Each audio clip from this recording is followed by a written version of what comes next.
Hej Hej Benny. Benny. Vi vil gerne forklare omkring molmasse og molarmasse i den her video. Vi vil starte med at forklare, hvad det er. Mol det er det samme som stofmængde. Altså et mol er et antal ioner, formelenheder eller molekyler af et stof. Massen det svarer til stoffets vægt i gram.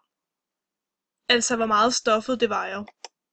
Molarmassen er massen divideret med mol. Det vil sige hvor meget et mol af et stof vejer. Der findes en formel for, hvordan man regner masse, mol og molarmasse. Formlen for massen hedder lille m er lig med n gange store M.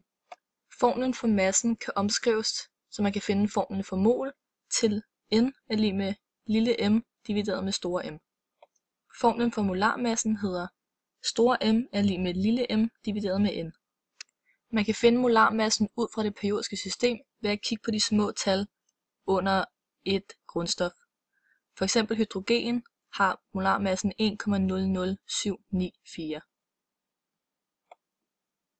Vi har to forskellige eksempler til, hvordan man kan beregne molarmassen for et stof. Det første eksempel det er med natriumklorid, der hedder NaCl på molekyleform. Natriums molarmasse er 22,99 gram per mol, og klors molarmasse er 35,45 gram per mol.